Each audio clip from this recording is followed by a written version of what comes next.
Étant donné le dogmatisme et l'irresponsabilité du gouvernement, je demande au groupe parlementaire du Rassemblement national, de la NUPES et des Républicains de présenter et de voter ensemble une proposition de loi pour sortir la France du marché de l'Union européenne de l'électricité et ainsi préserver l'avenir de nos artisans, nos commerçants, nos industriels et sauvegarder les finances publiques.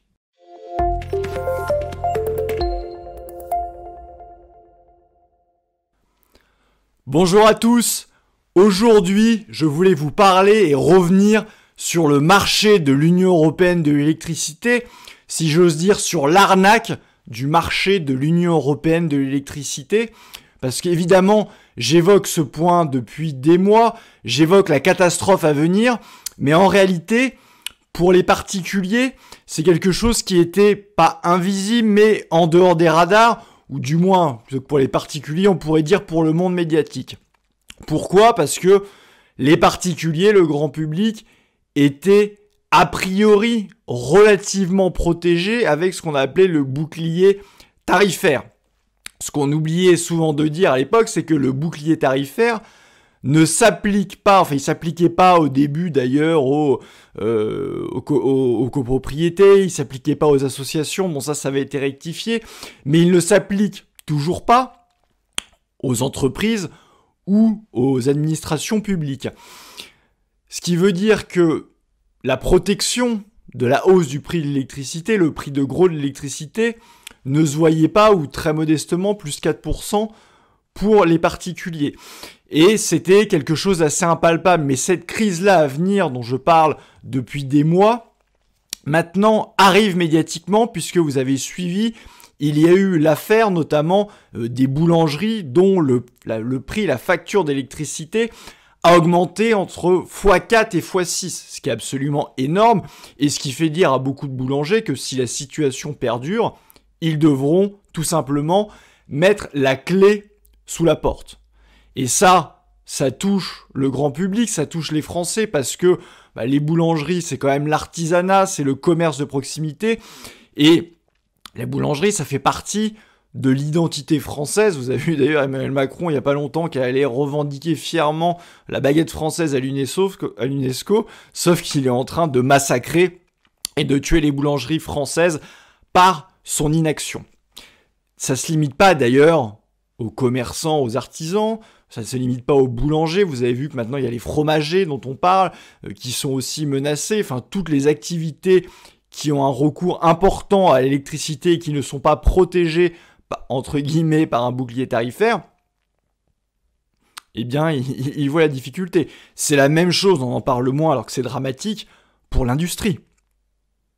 L'industrie, vous avez des cessations d'activité parce que le prix de l'électricité est trop cher.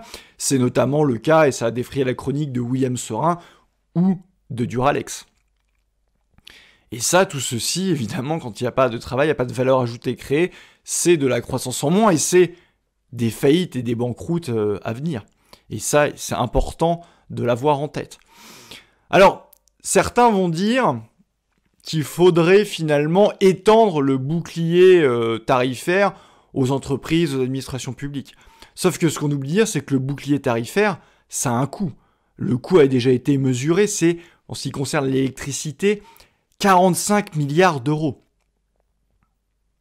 Donc imaginez que vous deviez étendre ça à toutes les entreprises, le coût faramineux qu'il y aurait pour les finances publiques.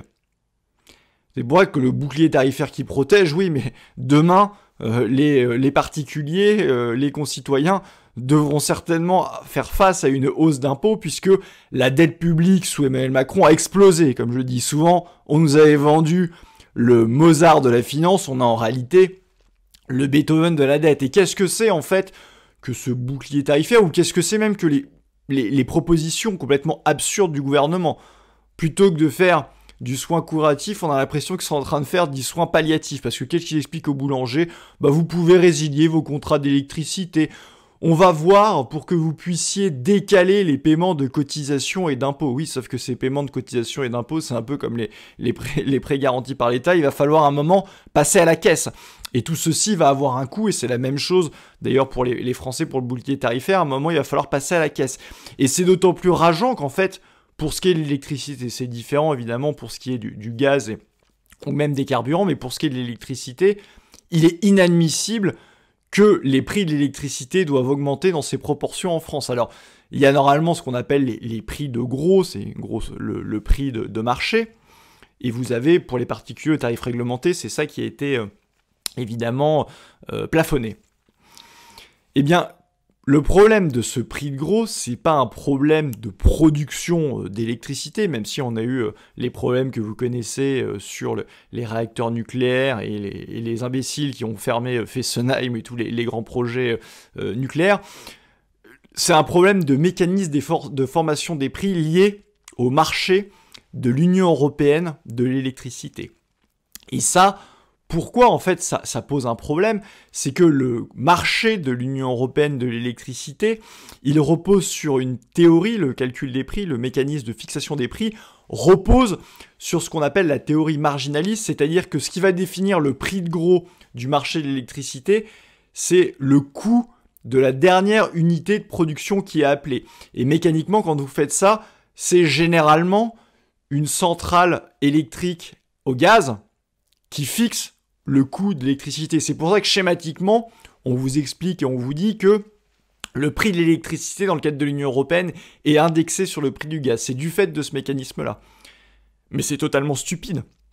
On pourrait avoir une autre façon, en réalité, de calculer le prix de l'électricité au gros et le coût de production de l'électricité. On pourrait avoir un coût moyen pondéré selon le parc électrique, donc selon la production réelle électrique du pays.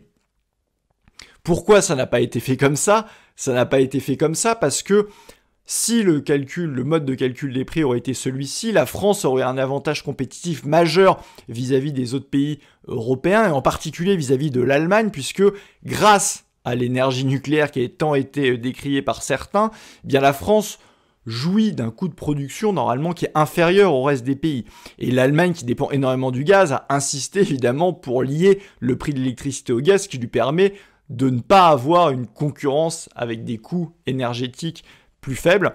Et c'est pour ça que c'est ce mécanisme qui a été choisi dans le cadre de l'Union européenne. Donc vous vous rendez bien compte que le prix de gros de l'électricité est complètement fictif et a été choisi notamment en raison des choix de l'Allemagne. Donc ça, c'est la première problématique essentielle dont il faudrait évidemment s'émanciper, c'est le mode de calcul du prix de l'électricité de gros. Il faudrait en réalité quitter ce mode de calcul, et d'ailleurs on peut, pour ceux qui sont plus frileux, qui ne veulent pas quitter l'Union européenne, mais moi j'ai aucun souci là-dessus, vous le savez très bien, on pourrait très bien imaginer, du fait de l'urgence, du fait de la catastrophe économique à venir, eh bien tout simplement qu'on ait ce calcul et ce mode de calcul pour le prix de gros au niveau national, donc pour les particuliers, pour les entreprises en France, et pour ce qui est des interconnexions, des échanges avec les autres pays européens, on utilise le mécanisme que veut l'Union européenne.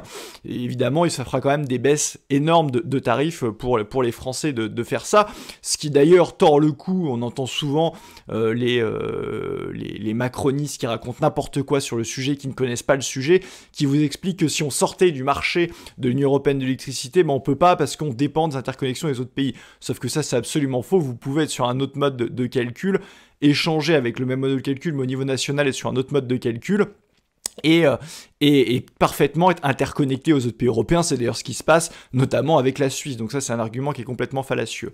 Et il y en a d'autres qui vous disent, alors il faut faire attention aussi là-dessus, qu'il faudrait imiter le Portugal et l'Espagne, qui seraient sortis de ce marché de l'Union européenne de l'électricité. Alors en réalité, c'est un peu plus compliqué que ça. C'est vrai que l'Espagne et le Portugal ont un prix qui est décorrélé des autres pays à l'heure actuelle, parce que ils n'ont pas sorti du mode de fixation des prix, c'est ça qu'il faut bien comprendre, de l'Union européenne.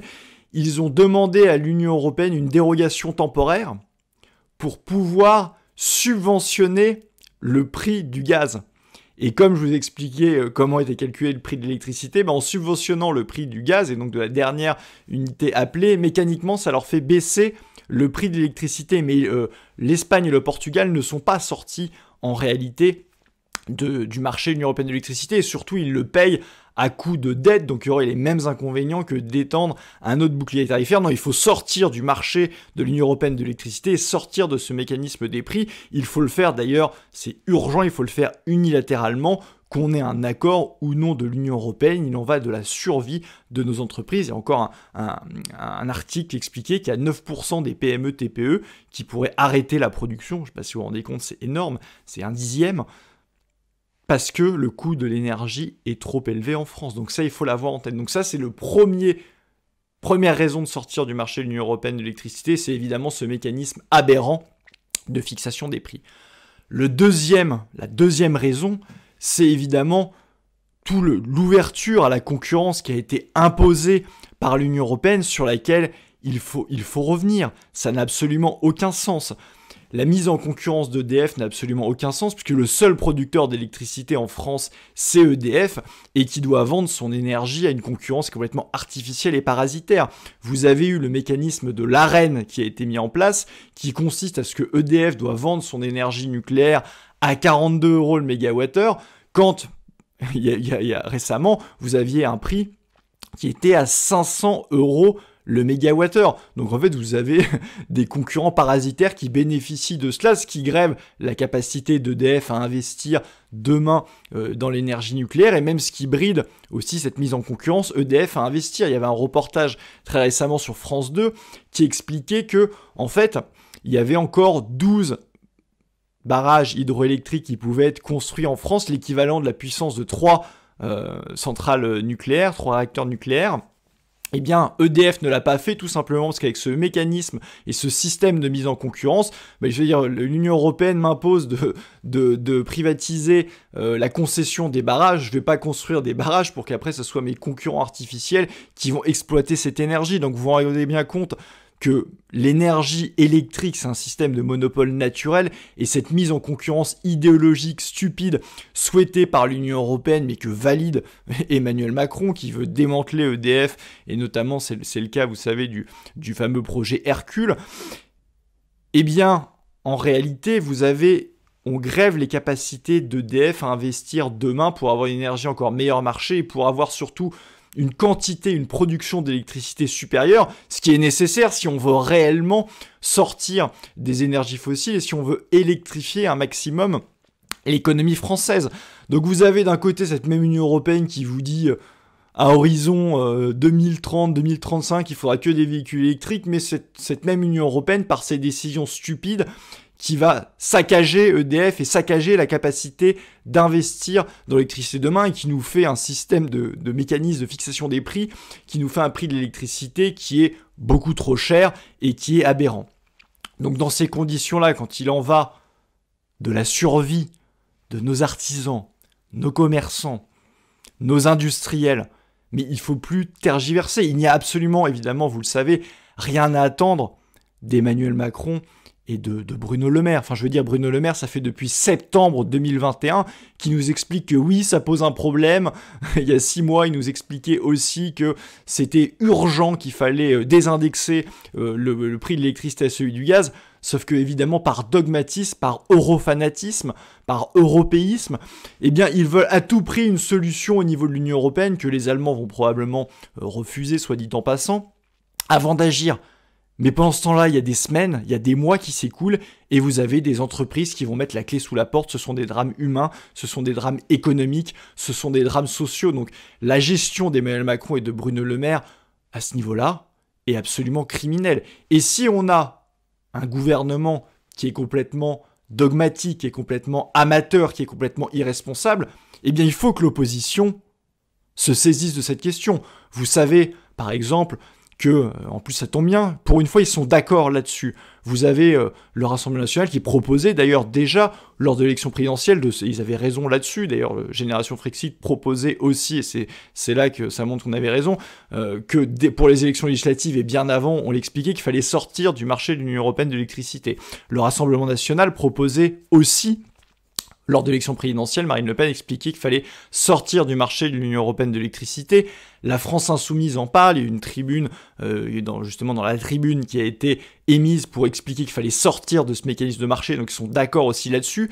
Et récemment, c'est le dernier venu, on a appris, il y a maintenant 2 jours, que les Républicains, eux aussi, souhaitaient sortir du marché de l'Union européenne de l'électricité. Ils ont compris le piège absurde qui s'abat sur les entreprises françaises. Il était temps.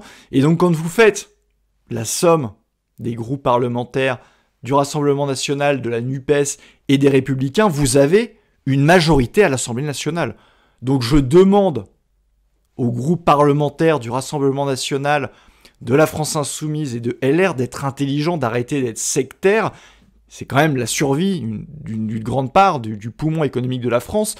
De voter ensemble, de faire une proposition de loi et de voter ensemble, peu importe d'où qu'elle vienne, que ce soit du Rassemblement national, de la NUPES ou des Républicains, de voter ensemble une proposition de loi qui fasse sortir la France du marché de l'Union européenne de l'électricité. C'est fondamental, à la fois, comme je l'ai dit, pour sauver nos artisans, nos commerçants, nos industriels, mais aussi pour préserver les finances publiques. Je veux dire, je l'expliquais tout à l'heure, le bouclier tarifaire, ça a coûté, et ça coûte 45 milliards d'euros. Si jamais, par la politique des chèques et autres, ça avait été tendu, ça va faire exploser la dette française. Emmanuel Macron est le roi de la dette française. Donc c'est urgent, c'est vital pour l'économie française. Je vous demande de le faire. Soyez intelligents, soyez plus intelligents que le gouvernement et pensez enfin à l'intérêt général.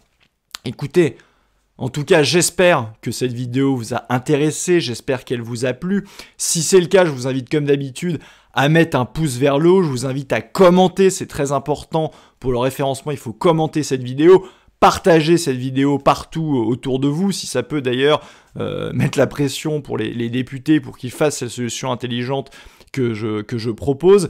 Et bien évidemment, si vous voulez reprendre le contrôle, comme c'est le cas de Génération Frexit, évidemment qu'il faut reprendre le contrôle au niveau énergétique, mais il faut le faire dans tous les domaines. Et bien je vous invite à adhérer à Génération Frexit, le lien est en description. Je vous remercie et je vous dis à très bientôt.